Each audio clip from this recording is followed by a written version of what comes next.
لله نحمده ونستعينه ونستغفره ونعوذ بالله من شرور أنفسنا ومن سيئات أعمالنا من يهده الله فلا مضل له ومن يضلل فلا هادي له أشهد أن لا إله إلا الله وحده لا شريك له وأشهد أن محمدا عبده ورسوله يا أيها الذين آمنوا اتقوا الله حق تقاته ولا تموتن إلا وأنتم مسلمون يا أيها الناس اتقوا ربكم الذي خلقكم من نفس واحدة وخلق منها زوجها وبث منهما رجالا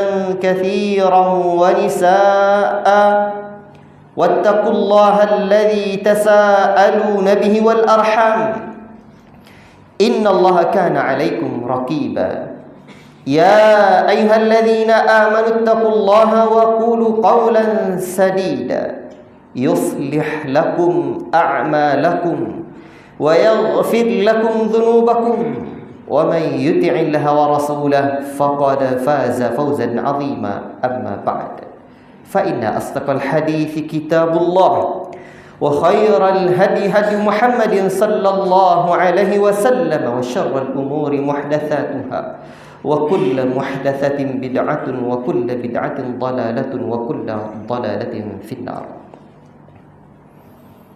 Ma'asyiral muslimin, bapak-bapak yang kami muliakan, para pemuda dan anak-anak yang kami banggakan dan kami sayangi karena Allah Tabarakar Rahman. Syukur kita kehadirat Allah Rabbul Alamin. Allah Ta'ala yang senantiasa memberikan kita rizki dan kesempatan untuk terus berbuat baik dan memperbaiki diri kita yang mungkin kiranya kita telah pernah malang melintang dalam dunia kelam kemaksiatan dan kemurkaan Allah. La ilaha illallah. Semoga Allah Ta'ala jadikan diri kita, jika anak-anak kita mereka gemilang di usia belianya, semoga kita gemilang dan terbilang di sisa-sisa usia di sisi Allah Rabbul Alamin. Ma'asyiral muslimin, di tangan khatib kembali ada buku Mereka Adalah Para Sahabat. Pada Jumat kali ini dengan ilmu khatib yang terbatas dan waktu yang singkat, kita bersama salah seorang sahabat Nabi yang mulia, Abu Talha Al-Ansari radhiyallahu ta'ala an. Beliaulah sahabat yang bernama Zaid bin Sahal, sahabat yang mulia dan kemuliaannya tidak diragukan lagi. Di ujung nama para sahabat senantiasa disebut radhiyallahu ta'ala anhu. Semoga Allah Ta'ala meridhoinya, karena mereka adalah generasi terbaik umat ini. Man kana minkum muta'assiyan falyata'assa bi ashabin nabi, kata Ibnu Mas'ud. Barang siapa di antara kalian yang ingin mengambil contoh jalan hidup, asas, pondasi agar selamat dalam kehidupan yang bernama dunia fana ini, maka pegang dan ambillah contoh tauladan hidup para sahabat dalam agama dan kehidupan ini. Abu Talha Al-Ansari, kisahnya berawal di saat beliau meminang seorang wanita mulia bernama yang dikenal dengan Ummu Sulaim kunyahnya. Ada yang menyebut namanya Sahla dan dikenal juga dengan laqabnya Al-Rumaisa atau Ar-Rumaisa. Ummu Sulaim adalah ibunya Anas bin Malik, seorang sahabat kecil Nabi yang berkhidmat kepada Nabi sallallahu alaihi wasallam selama 10 tahun lamanya. Manakala kita baca riwayat-riwayat hadis tentang kepribadian Nabi dan akhlak Nabi, bahkan kehidupan rumah tangga Nabi, Anas bin Malik di antara sahabat yang terdepan dalam periwayatan itu. Wajar beliau mendapatkan kemuliaan menjadi pembantu Rasulullah, tinggal di rumah Nabi. Kena didikan ibunya. Ibunya menyerahkan kepada baginda Nabi sallallahu alaihi wasallam. Anas bin Malik. Tak cukup sampai di sana. Ummu Sulaim juga punya seorang anak yang juga luar biasa, pahlawan yang sungguh sangat menakjubkan, luar biasa. Beliau lah yang betul-betul sanggup menerobos benteng Musailamah Al-Kadzdzab ketika banyak orang-orang murtad di zaman Umar bin Khattab. Bentengnya Musailamah Al-Kadzdzab itu diserang dan orang yang terdepan membuka pintunya, ia loncati bentengnya di tangan Al-Bara' bin Malik. Anak siapa? Anaknya Ummu Sulaim. Ummu Sulaim adalah wanita mulia. Maka ketika suaminya Malik wafat, Malik ini masih kafir. Ketika Ummu Sulaim masuk Islam, dan saat itu Malik ini masih kafir dan cahaya Islam tidak menerangi relung-relung jiwanya. Ia marah kepada istrinya. Namun Allah punya hikmah. Selang beberapa waktu dia keluar rumah, berjumpa dengan musuh. Akhirnya Allah Ta'ala takdirkan dia mati. Manakala mendengar kematiannya Malik, suaminya Ummu Sulaim ini, Abu Talha Al-Ansari radhiyallahu ta'ala anhu jatuh hati untuk meminang Ummu Sulaim. Dengan langkah yang berani dan penuh harapan agar cintanya disambut oleh Ummu Sulaim. Namun dalam pertengahan jalan dia teringat, bukankah dia ini sudah beriman dengan sosok seorang lelaki yang datang ke bumi Yathrib, maksudnya Nabi Muhammad sallallahu alaihi wasallam, tapi pikirannya apa peduli bagiku. Langkahnya tetap tegap. Ia ayunkan tangannya dengan penuh harapan agar Ummu Sulaim pun menerimanya. Begitu dia sampai di rumah Ummu Sulaim, ditemani oleh Anas bin Malik, dan Anas yang menceritakan kisahnya. Abu Talha Al-Ansari meminta izin untuk masuk. Ummu Sulaim pun izinkan. Lalu dia sampaikan keinginannya, hasratnya untuk melamar Ummu Sulaim. Mendengar itu, wanita mukminah yang cerdas ini tidak serta-merta menolaknya dengan alasan dia seorang yang kafir. Dia menjawab begini, wahai Abu Talha, orang sepertimu tidak pantas untuk ditolak. Karena memang Abu Talha Al-Ansari ini dikenal kaya dermawan, punya karakter walaupun kafir, tetapi suka membantu orang. Karakter baiknya ada pada diri Abu Talha Al-Ansari. Maka Ummu Sulaim mengatakan, orang sepertimu tidak layak untuk ditolak. Namun aku tidak akan menikah denganmu karena kamu adalah lelaki kafir. Kamu seorang kafir. Aku tidak mungkin menikah denganmu. Mendengarkan jawaban Ummu Sulaim, apa kata Abu Talha? Abu Talha ini berpikir, ini Ummu Sulaim tak terima lamaran saya mungkin kerana emas dan perak. Tak ada dia lihat. Maka Abu Talha Al-Ansari mengatakan, engkau tolak lamaranku kerana emas dan perak? Ummu Sulaim menjawab, emas dan perak? Dia keheran-heranan. Tidak. Tapi karena diriku telah mengucapkan syahadatain, asyhadu an la ilaha illallah wa asyhadu anna Muhammadar Rasulullah. Sekiranya engkau mau masuk ke dalam agama Islam ini, itulah mahar bagiku dan aku tidak butuh mahar yang lain. Allahu Akbar.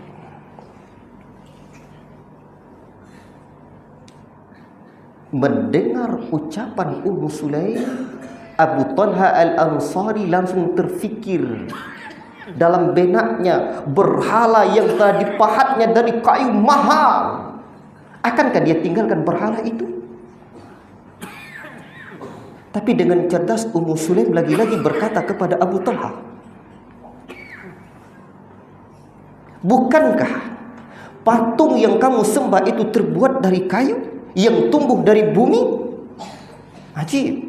Wanita yang cerdas dan kecerdasannya ia manfaatkan untuk dakwah. Allahu Akbar. Ya betul. Bukankah sebagian dari kayu itu dibakar orang? La ilaha illallah.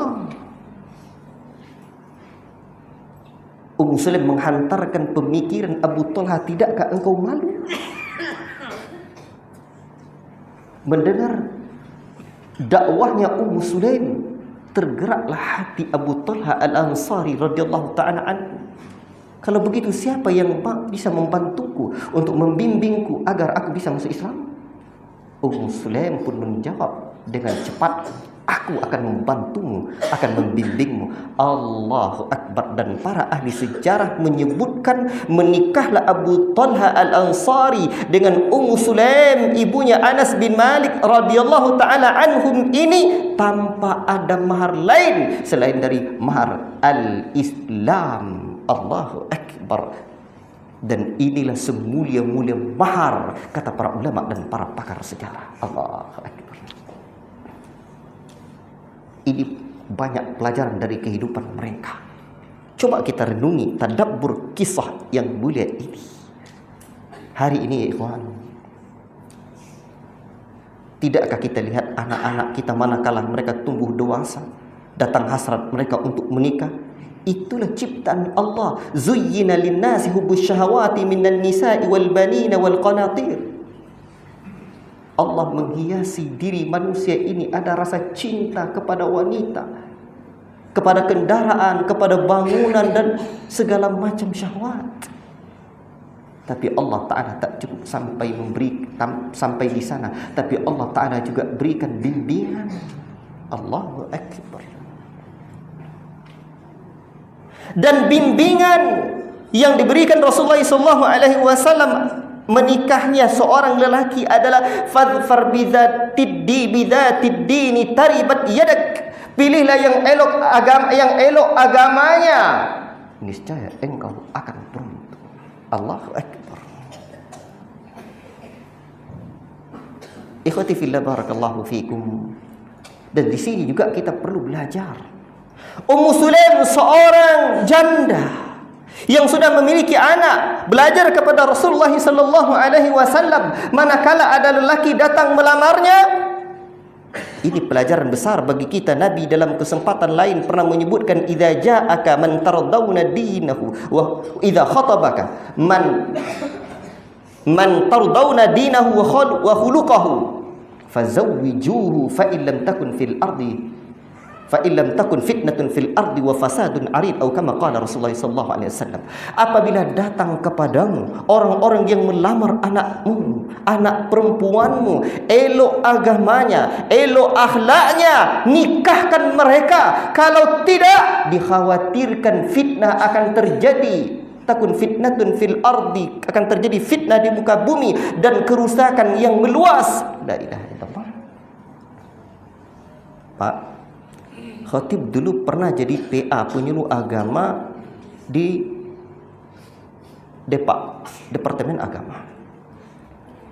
Dari data-data di kantor KUA, lebih dari 50% orang-orang Islam, kaum muslimin, laki-laki dan perempuan, lajang dan gadis menikah. Waktu itu, beberapa belasan tahun yang lalu.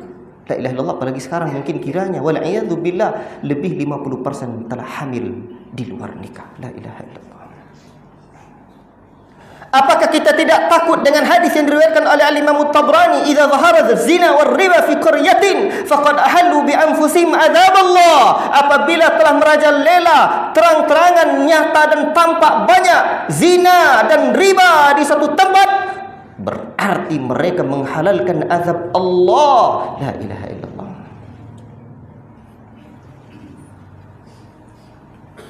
Coba lihat, Rasul sebutkan apabila yang datang itu baik, agamanya baik, akhlaknya, melamar anak gadis kita. Biasanya yang baik agamanya baik pula akhlaknya, tentu tak nak melamar seorang anak gadis yang tak elok pula akhlaknya. Kalau dia monyet, tentu kata guru saya dulu, monyet nanti jodohnya juga monyet. Begitupun sebaliknya. Kalau elok, tentu elok pula jodohnya. Tentulah lelaki yang baik melamar wanita yang baik pula. Kalau ini tidak dinikahkan, akan terjadi fitnah yang besar di muka bumi ini. Bagaimana kira gerangan kalau yang anak kita, anak perempuan kita, gadis dekat-dekat dengan lelaki yang tidak baik agamanya, jauh lebih kacau. Mereka sudah berdua-duaan kemana-mana boncengan, pakai sepeda motor pagi, siang dan malam, chattingan di dalam kamar dan di mana-mana. La ilaha illallah. Akankah kita merasa aman? Ya ayyuhalladzina amanu qu anfusakum wa ahlikum nar. Wahai sekalian orang-orang yang beriman, peliharalah dirimu dan keluargamu dari siksa neraka. Anak gadis itu Pak, apalagi yang sudah janda, apalagi yang sudah pernah menikah. Ustaz, tidak mungkinlah saya terima Ustaz orang yang tidak baik agamanya, yang tidak baik akhlaknya. Ingat, kita yang didik anak kita duluan. Kalau kita tak nak terima orang lelaki yang tak baik, tapi kalau sudahlah anak kita tak terdidik, lelaki dia sudah lengket pula dengan lelaki, maaf cakap, hati-hati akan terjadi fitnah yang lebih dahsyat daripada itu. Renungkan. Suatu saat ayahanda saya di depan saya menasihati seorang bapak. Semoga Allah Ta'ala memberikan pahala buat ayah saya dari pelajaran yang besar ini. Ada seorang bapak datang ke rumah ayah saya. Dia manggil, saya terjemahkan dalam bahasa Indonesia. Kata dia, bang, saya tidak akan menikahkan anak saya kecuali setelah tamat kuliah.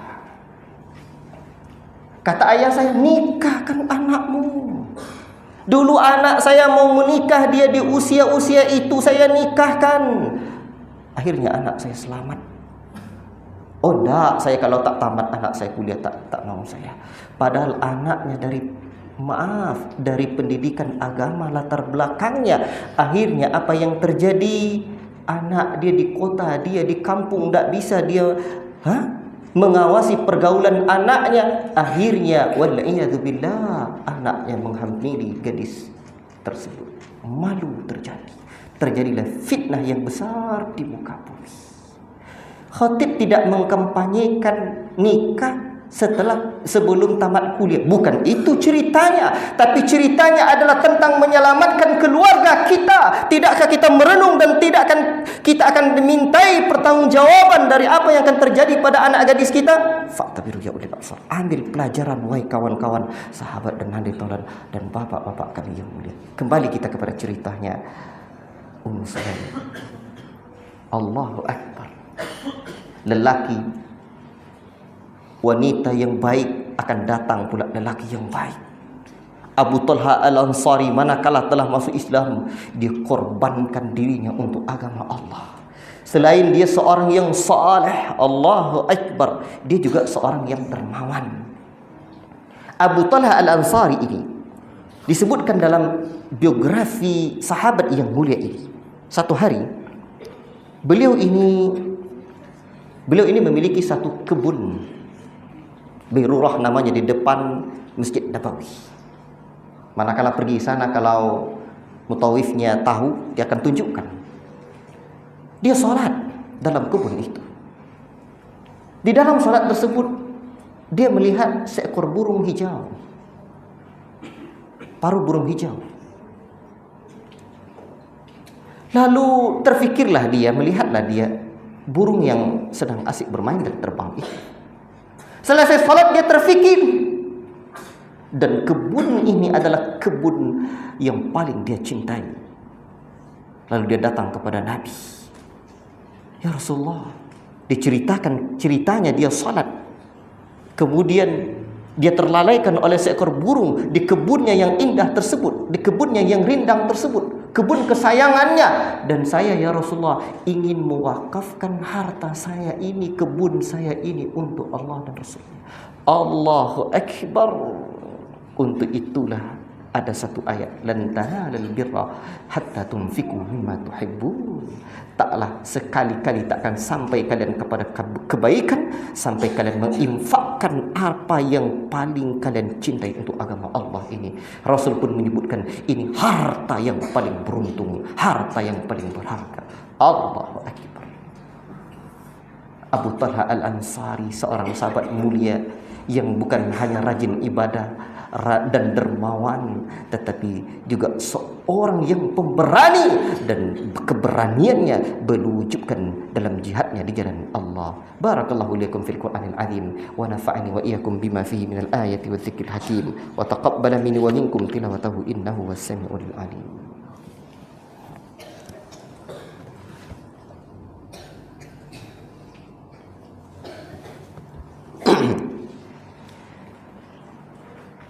Alhamdulillahi hamdan kathiran tayyiban mubarakan fi kama yuhibbu rabbuna wa yarda.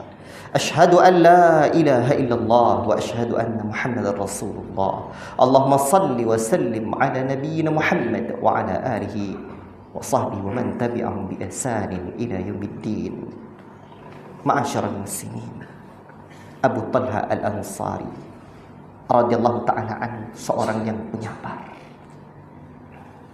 Satu waktu beliau diuji oleh Allah. Tapi istrinya juga seorang yang luar biasa cerdas, sabar, cerdas. Ummu Sulaim. Mereka memiliki seorang anak. Saat itu diuji oleh Allah, anaknya wafat. Abu Talha lagi tidak di rumah. Sebelum pulang, Ummu Sulaim mendandan anaknya dan dirinya. Anaknya ni ya, seperti orang tidur dibuatnya, diletakkan dalam tempat bayi yang biasa. Pulanglah suaminya. Anaknya dah mati, dah wafat. Ditengoknya anak dia. Tahulah kita bagaimana sayang seorang bapak menengok anak pulang. Malam itu Ummu Sulaim berdandan wangi, disambut suami dengan hangat. Dia hibur suaminya. Dan Abu Talha sangat bergembira sekali. Ummu Sulaim memberikan pelayanan istimewa dan sangat istimewa kepada Abu Talha Al-Ansari malam itu. Di atas ranjang, Ummu Sulaim bertanya kepada Abu Talha, kalau ada orang yang dititipi oleh orang lain, tetangga misalkan, barang, lalu suatu waktu barang milik tetangga ini disuruhnya orang untuk mengambilnya. Tetangga dia ini tak mau mengembalikan barang itu. Bagaimana pendapatmu tindakan orang tersebut? Kata Abu Talha, itu tak elok, itu tak baik, kembalikan barang itu. Itu milik dia. Ummu Sulaim lanjut memberikan nasihat. Anakmu adalah titipan Allah. Allah pinjamkan. Sekarang Allah telah ambil titipannya itu, pinjamannya itu kembali. La ilaha illallah. Abu Talha kaget. Tapi malam itu, saat itu Abu Talha sedang bahagia dengan pelayanan Ummu Sulaim. Allahu Akbar. Keesokan harinya Abu Talha datang kepada Rasulullah dan menceritakan perlakuan hebatnya Ummu Sulaim ini. Rasul pun mendoakan, barakallahu lakuma wa fi lailatikuma. Semoga Allah Ta'ala memberkahi kamu berdua, dan pada malam kamu berdua itu. Doa Rasulullah ini luar biasa. Sehingga para ahli sejarah menyebutkan setelah itu Abu Talha dan Ummu Sulaim memiliki anak yang banyak. Sebagian referensi sebutkan tak kurang dari 10 orang hafiz Quran anaknya. Ajib. Dan Ummu Sulaim tepat betul memilih, Abu Talha tepat betul memilih istri. Kata Nabi, tazawwajul wadudul wadud, nikahi wanita yang penyayang dan bisa banyak anak. Hari ini kaum muslimin dirusak pemikirannya oleh orang-orang yang datang dari barat sana. Dirusak minimal dengan 3 hal. Kaum muslimin dirusak Bagaimana agar mereka benci kepada pemerintah mereka, sehingga mereka dengan mudahnya menjelek-jelekkan pemerintah mereka. Kaum muslimin dirusak dengan membenci guru-guru mereka, sehingga tidak ada lagi harga guru. Dan kaum muslimin pun mereka rusak dengan ummahat-ummahat, akhwat-akhwat, wanita-wanita kaum muslimin ini, wanita-wanita umat Islam ini tidak bangga menjadi ibu. Akhirnya tidak berkembang umat Islam. Tidak pedenya wanita-wanita menjadi sosok seorang ibu. Padahal wanita, ibu adalah madrasah yang pertama. Allahu Akbar. Abu Talha Al-Ansari, sebagaimana manusia lain hidupnya tidak selamanya. Satu saat Abu Talha Al-Ansari mendengar ada peluang untuk berjihad di jalan Allah di zaman Khalifah Uthman ibn Affan.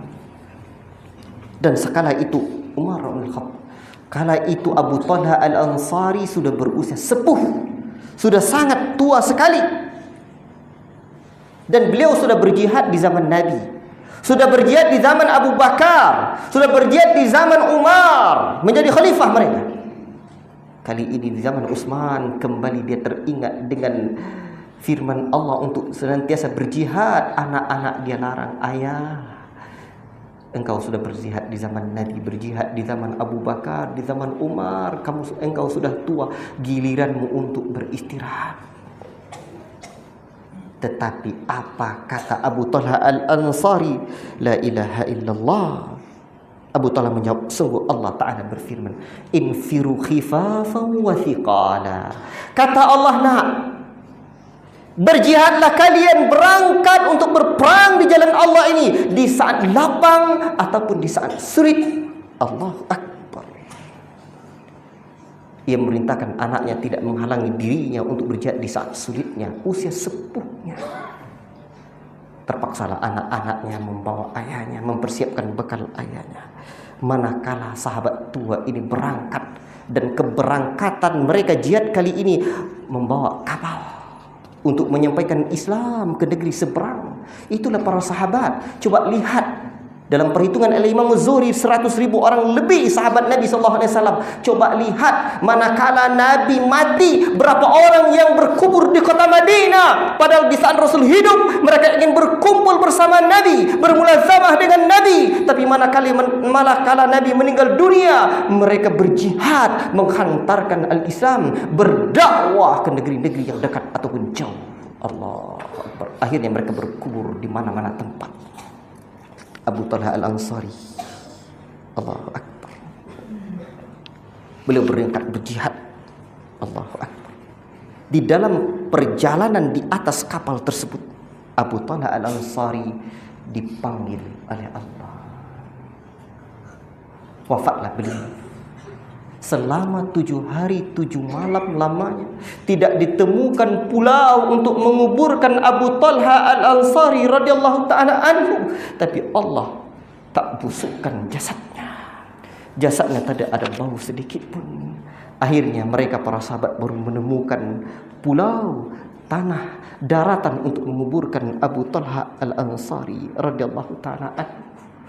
Berkuburlah Abu Talha Al-Ansari di negeri yang sangat jauh, jauh dari keluarganya, jauh dari anak kampung halamannya, jauh dari anak istrinya menetap entah di mana pulau tempat berkuburnya Abu Talha Al-Ansari ini. Tapi apa peduli bagi Abu Talha Al-Ansari berkubur di mana?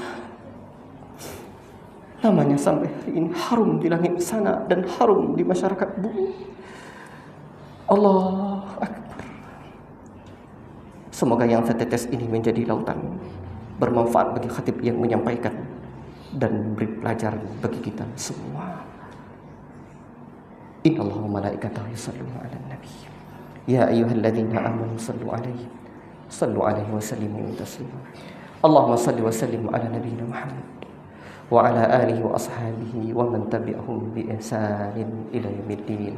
Allahumma ighfir lil muslimina wal muslimat wal mu'minina wal mu'minat al ahya'i minhum wal amwat innaka ala kulli syai'in qadir. Allahumma ij'al balana hadha amina wabarakatuh. Allahumma asbaladana Indonesia, Allahumma hafaz wilayatana Riau, Allahumma hafaz Madinata Pekanbaru ya Allah. Allahumma ja'alna minal mukhlisina wa mujahidin ya Rabb kami. Berikan keberkahan dalam hidup, ilmu dan perjuangan kami ya Allah. Berikan kami ya Allah rizki anak-anak yang saleh ya Allah. Berikan kami pula dari dalam barisan orang-orang yang bisa membantu dan menolong agama-Mu.